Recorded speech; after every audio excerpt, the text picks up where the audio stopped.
au-dessus du plexus solaire. Donc à cet endroit-là, il y a un petit creux entre les côtes. C'est là qu'on met la racine du pouce gauche.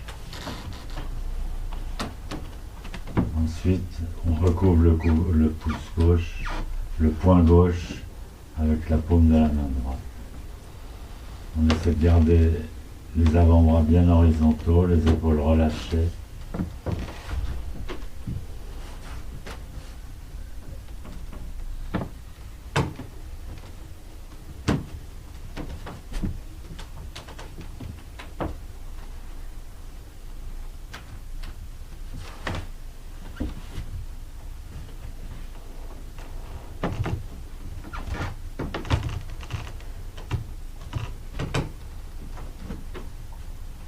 Tout ça, c'est les points,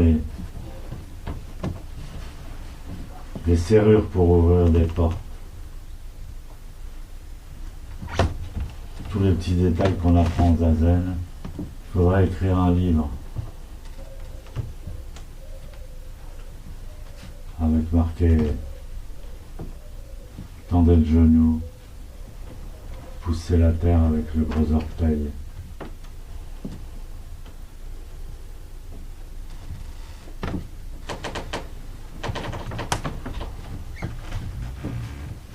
Détendez les épaules. Tout ça, c'est des serrures, des mots magiques.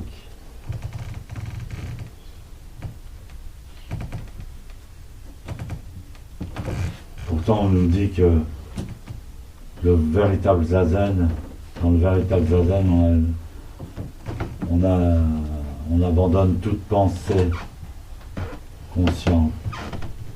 Et d'un autre côté, on nous dit il faut se remémorer tous les points de la posture.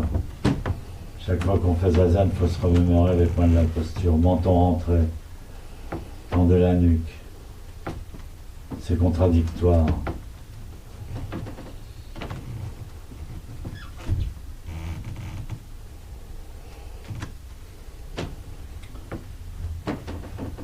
C'est vaguement de ça que je voudrais vous parler en cette matinée. Pas d'été encore, mais les premiers arbres sont en fleurs.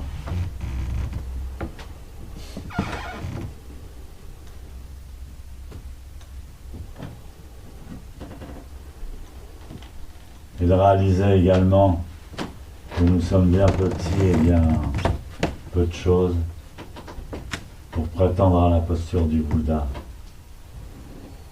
Et pour comprendre aussi que la posture du Bouddha est immense. Et elle inclut beaucoup d'estropiés, beaucoup de malheureux, beaucoup de gens qui ne connaissent pas leur corps, qui en souffrent.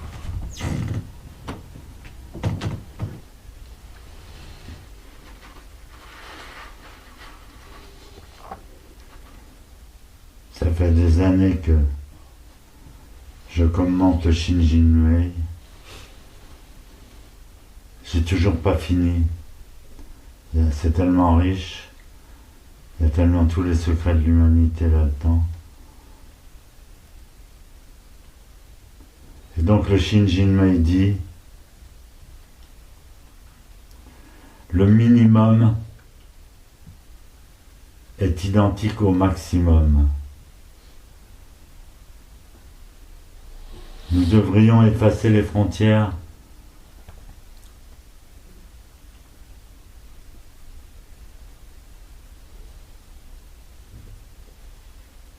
sachant que l'univers est fractal, différence de lieux, différentes réalités, différents points de vue, différents concepts. En partant d'un même point, on peut en envisager des différences gravitationnelles, différents espaces,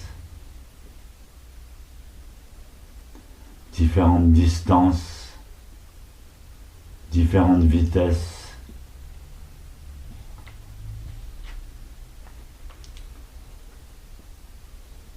Cependant, Maître Keizan dit dans son commentaire, si une seule fois nous pouvons observer ou ressentir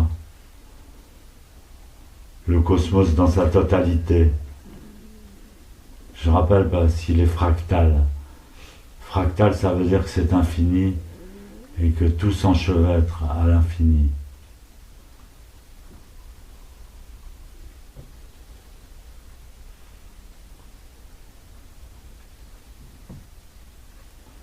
Observer le cosmos dans sa totalité, nous connecter à lui,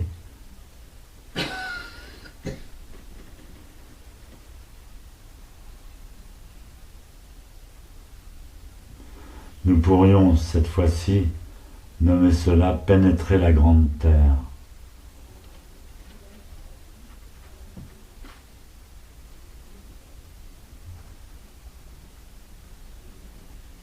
La grande terre, ça n'appartient pas qu'au bouddhisme. Il y a beaucoup de religions qui croient à la grande terre, la nouvelle terre.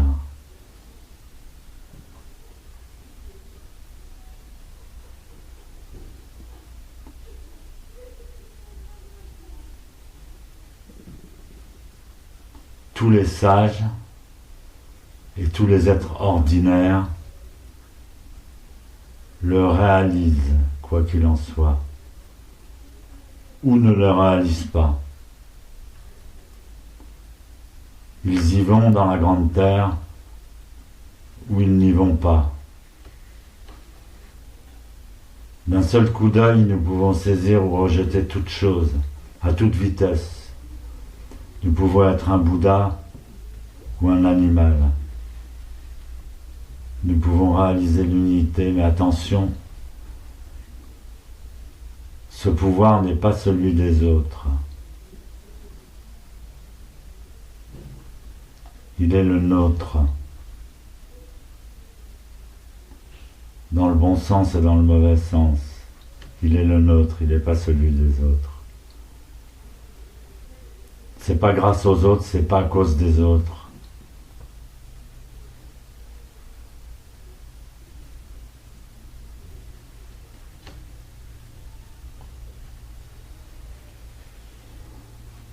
Voilà pourquoi, dès qu'il y a des doutes et de la peur,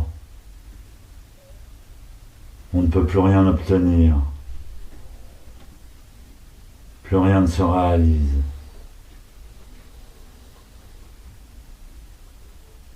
Si on demeure sur les différences, sur les erreurs,